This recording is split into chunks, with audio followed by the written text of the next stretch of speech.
Governor Azzam Shawwa, thank you so much for joining me on Facing the Middle East. Thank you very much. Thank you also for your usual presence. Governor, you have been involved in banking for many years. You probably can't even remember how long. And you were running the International Monetary Fund for the Palestinian territory. How difficult a task has that been in putting together the banking infrastructure? Yeah, really, it's a long time when I start my career as a banker. But while I'm thinking, it's almost 30 years between banking and between public service. And I remember the first interview was when I was Minister of Energy and Natural Resources. And then back again to being the banking over the different, several banks. And the last 5 years I was the governor for the PMA, which is the Palestine Central Bank. You know, I have the accumulation of the experience. Really, it helped me to support the government, the personal side with the experience. And it was a years of hard work and trying my best and my team to take the PMA to the international, to be more credible among all international institutions that are important to us, like IMF, World Bank, and other European, American, Israeli institutions, Arab institutions. And we are today member of most of the clubs for the where it's needed to be a PMA. The only thing left is just to change the name to be Palestine Central Bank. The recognition, you know, is there among all the internationals and the credible who give credibility to central banks normally. That's where I left the office. I left at that stage.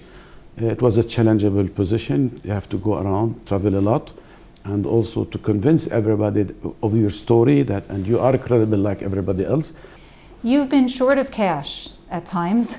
Yes. Full of hope. Yes. And also, you've managed to get through many obstacles. What were the core challenges? Always the challenges is try to come out with some kind of credit facilities to lend to the Minister of Finance. Somehow you don't know when the facilities or the credit facility is going to be paid, except the trust of that it will be paid. What was the financial situation several years ago? I mean, you've really taken the money problem and you changed it around until, of course, COVID. Yes. So how did that happen? 5 years ago, we were allowed only to have 300 million shekel as a limit to ship to Israel in terms of access of cash. In December 31st, were almost the last day for me before I resigned, it was 1.5 billion shekel. So it's 5 times extra. To what do you attribute that rise? And 300 million to over $1 billion is a huge... I would say a hard work of negotiation and of building a trust, getting support from several institutions around the world.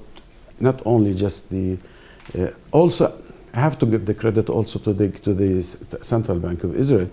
The Central Bank of Israel, our relation was bank to bank. It wasn't a political issue between Israel and Palestine. So both of us, we could separate ourselves and stay in the independence role. They were internationally, and they were also local consultant from Israel and from Palestine.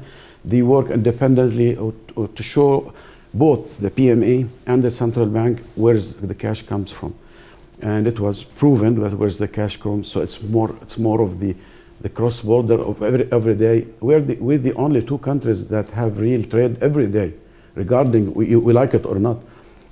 Palestine is the 2nd largest trader with the U.S. So it's a huge trade. One thing, we have Gaza that they cannot transfer from Gaza, so cash has to come out of Gaza against legal trade, because nothing goes into Gaza except what's been approved from the system, Palestinian and Israeli system. But on return, you couldn't transfer against that trade. Had 2 issues. One of it has to do with having like a cash center, like what you have in Israel. And one last thing is the clearing checks with Israel. That's also needed to have a solution for the long term, because always there is the worries of the correspondent in Israel. It takes like a year or so to have the system ready, especially in Palestine. So you just need to connect the system with us, with some kind of international setup to have it also cleared and away from any political disputes. That's what's the most important thing, is not to touch it with political. There was a cutting off of relationship between Israel and the Palestinian Authority, Palestinian territories, and yet you had a relationship personally with Karnit Flug, head of the Bank of Israel. You couldn't maneuver without having these relationships. Is there a big difference between the realities on the ground and the political arena? I would agree with you, but at least maybe that was the kind of music that we were playing. Somehow we could have harmony where it could separate between the political, which is reality on ground, and what we have to do, and we have to move forward, and that's what we did on several issues. That's how we started with 300 million shekel and end up with the 1.5 million shekel. Even the new governor who is sitting in office, he continued the same theme and the same spirit, so that could have us goes there. What was your biggest concern or problem that you encountered in dealing with the Israeli side?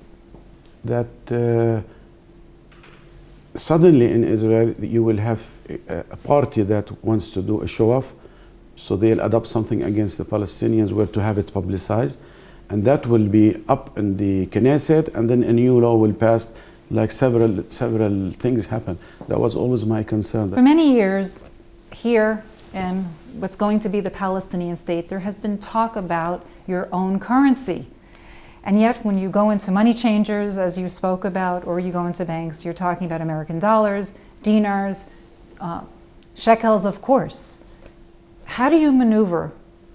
Because really you're buying shekels and you're really operating in shekels. You know, since the time when Oslo was signed, it was the worries that if Palestine issue a currency, politically, economically, financially, how it's going to be, how strong will it be to sustain. To be honest, I'm glad that we didn't do that at that time, and still we're not ready, and adopted the four currency. You mentioned the euro, the dinar, the dollar, the euro, euro, dinar, and shekel, and so. So we have a basket of four currency that every day the clearing of the checks is four currencies within our system. Also a few our reserved requirements over four currency. So we do manage a reserve management on a daily basis for the four currencies to have the whole. You have the clearing, you have the ATMs, you have the payments. So we need to make sure that every day it's a zero balance. So that's part of, it's an effort, but we're managing. You were talking about the bifurcation between Gaza and the West Bank. Very difficult to operate when you have a separation of two entities that don't necessarily work together. We talked about challenges, and again I need to ask you, greatest challenge here, how do you operate when you're worried where is the money going to go, and keeping checks and balances for the international arena to see what's happening? I sworn in office in November and 2015, and I had just a few weeks. Either we passed a law has to do with the fighting terror and the AML-CFT and the money laundering. Otherwise, Palestine would have been on one of the international black watch list. So that will give a hard time to anybody who wants to transfer in or out. So I had to convince everybody that we should do it fast, and we did on December 27th, which had happened my anniversary, but it was a nice gift. Of that year, President Abbas signed the decree. The 29th was the deadline, so I handed the law. Since now we have this, we have to, everybody needs to understand that this is to protect the right of the Palestinians This is to protect the image of Palestine. This is it has to do with helping Palestine to be more transparent among the international. And we are credible like any other country. Fine, we have a lot of difficulties, but that doesn't mean financially we are not complying to the international standard. Governor, you're at the height of your career and you resign. Why? I'm a very hard worker, governor or man who always give the trouble and the headache to the governor.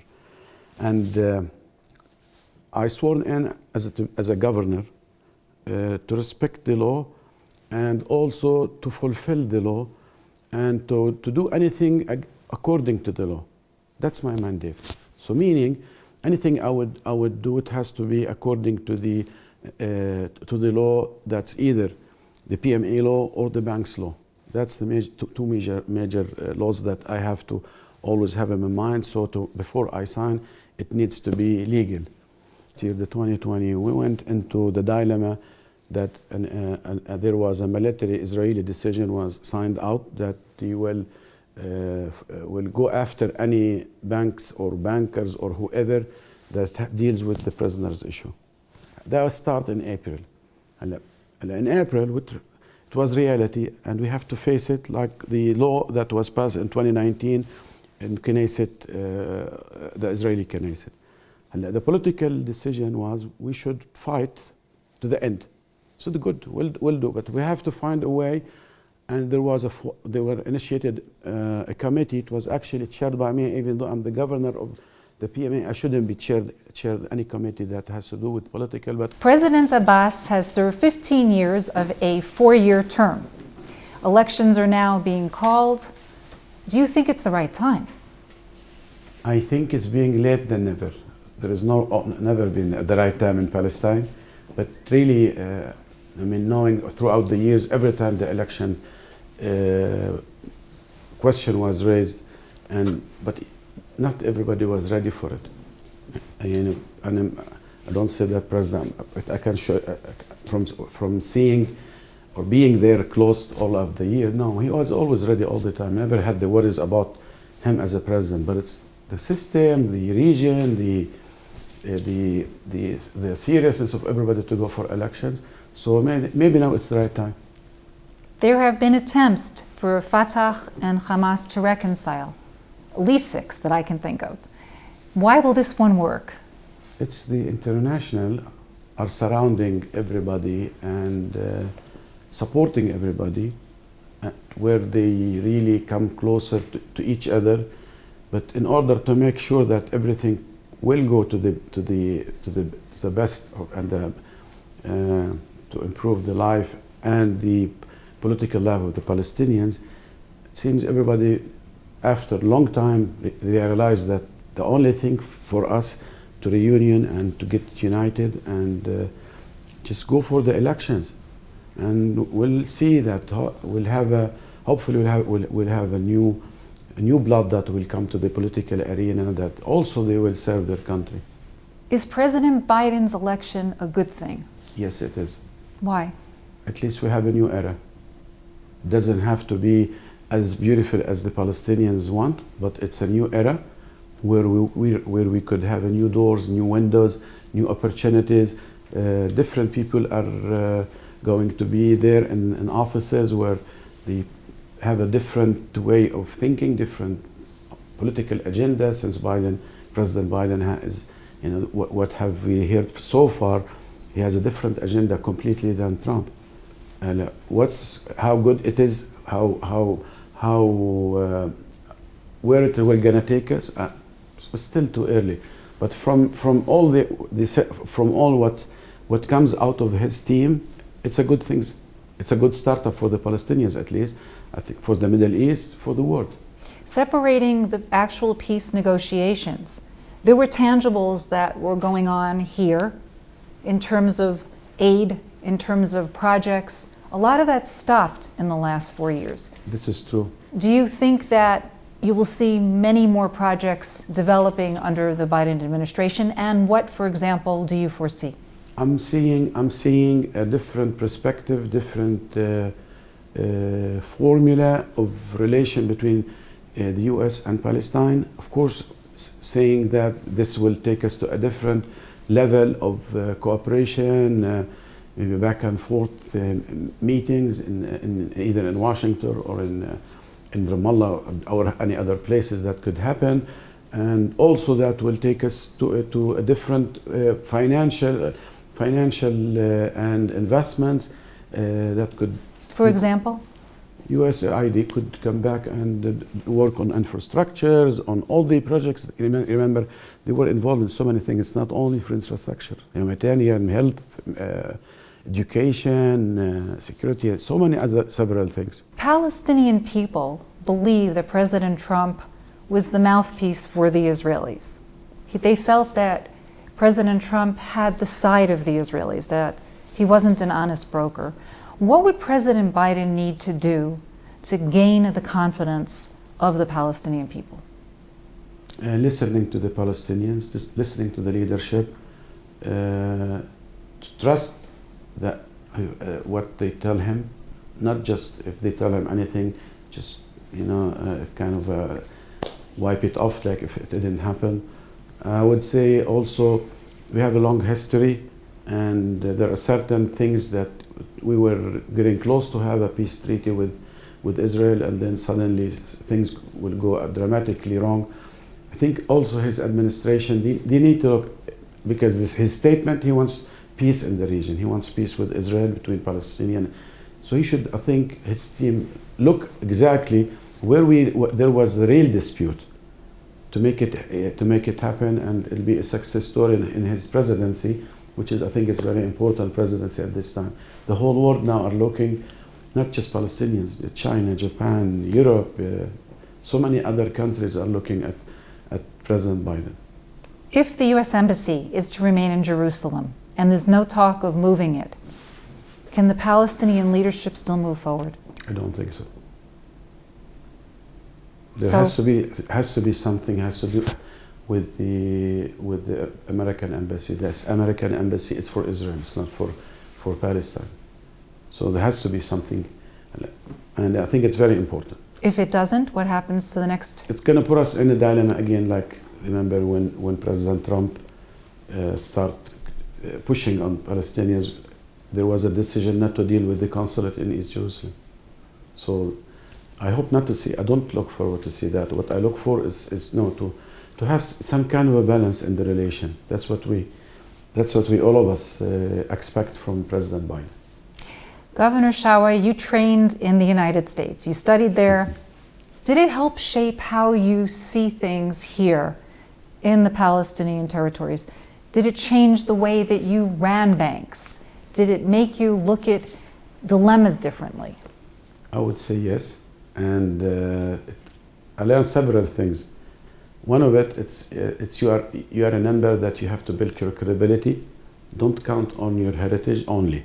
Heritage is very important. I'm coming from a family who has a heritage, but that's good. But if you want to be something, you have to build your credit, like the credit registry. The other thing is you always have to go the short way. To be honest and go straight line. It's the shortest way of getting to things.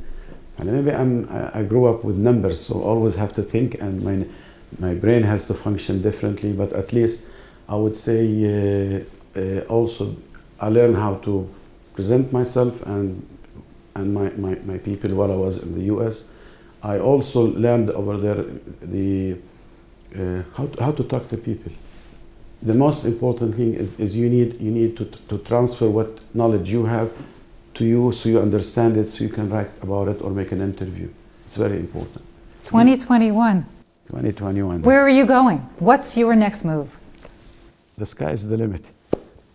Governor Azzam Shawwa, thank you very much for taking this time. It was enlightening and I hope educational. Thank you. Thank you very much. News needs trained journalists. The Media Line, the first American nonprofit news agency covering the Middle East, has mentored scores of students from prestigious American universities and around the globe. We are one of the best kept secrets. Universities are partners. Students receive credit. In order to bring you trusted news, we need support for our future journalists. Please make your tax-deductible gift today. Go to themedialine.org.